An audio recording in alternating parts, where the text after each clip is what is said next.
దర్శి నియోజకవర్గంలో జాబ్ మేళా ఏర్పాటు చేయడం జరిగింది. ఇది కూటమి ప్రభుత్వం అధికారంలోకి వచ్చాక దర్శిలో జరిగే 5వ జాబ్ మేళా.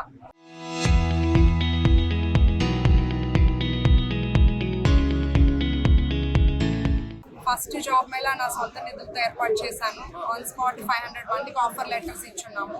తర్వాత ఏపీ స్కిల్ డెవలప్మెంట్ ద్వారా కానీ ఇప్పుడు శ్రీనివాస్ రెడ్డి గారు ఆర్గనైజ్ చేపించి P4 లాగా మేము దర్శిలో అత్యధికంగా నిరుద్యోగ యువత ఉన్నారు, వాళ్ళకి ఏదో విధంగా జాబ్స్ ఇప్పించాలి అనే ఉద్దేశంతో అట్లాగే నేను ఎలక్షన్స్ క్యాంపెయిన్ అప్పుడు ఆ నెల రోజుల్లో చాలా మంది మా పిల్లలు ఇంట్లో చదువుకుని వస్తూనే ఉన్నారమ్మా అని చెప్పడం వల్ల నేను ఎట్లయినా మనకు కొంత పరిశ్రమలు రావటం కానీ ఏదైనా కంపెనీస్ రావటం కొంత టైం పట్టొచ్చు కాబట్టి ఇలా రెగ్యులర్గా జాబ్ మేళాస్ ఏర్పాటు చేసి దర్శి యువతకి హెల్ప్ఫుల్గా ఉండాలని ఆలోచన చేసి అట్లాగే ఇవాళ 5th జాబ్ మేళా ఏర్పాటు చేస్తున్నాము. దీనికి చాలా షార్ట్ నోటీస్లో పెట్టున్నాం ఈ జాబ్ మేళా. 2-3 డేస్ ముందు 3-4 డేస్ ముందు ప్లాన్ చేసుకున్నాం. అయినా కూడా అందరి సహకారంతో ఈ జాబ్ మేళాకి 162 మంది అటెండ్ అయ్యారు. అందులో 50 దాకా ఆడపిల్లలు ఉన్నారు, మిగిలిన వాళ్ళు అబ్బాయిలు ఉన్నారు. వీళ్ళందరికీ కూడా ఆన్ స్పాట్ ఆఫర్ లెటర్స్ ఈ రోజే ఇచ్చాము.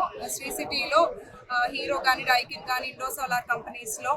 నెక్స్ట్ మళ్ళీ ఇంకో 2 monthsలో ఇంకా పెద్ద జాబ్ మేళా ఏర్పాటు చేసి దర్శి నియోజకవర్గంలో మరింత యువతకి హెల్ప్ఫుల్గా ఉండాలనేది మా ఉద్దేశం. ఏంటంటే ఇప్పుడు కూడా ఎవరో ఒకరి మీద మనం ఆధారపడకుండా మనం వచ్చిన ఆపర్చునిటీస్ని తీసుకోవాలని యువతకి ఒక మెసేజ్ ఇద్దాం అనుకుంటున్నాను.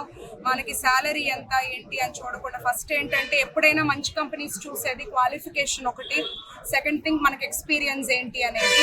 సో మనం ఫస్ట్ వచ్చిన జాబ్స్ జాయిన్ అయ్యి ఒక 1-2 years చేసుకుంటే తద్వారా సంవత్సరానికి 2 లక్షల రూపాయలు మనం ఫ్యామిలీకి మన చేతుల మీదుగా ఇస్తున్నాం అంటే ఆర్థికంగా మనం మన కుటుంబానికి తల్లిదండ్రులకి చాలా సపోర్ట్ ఉంటున్నట్టు.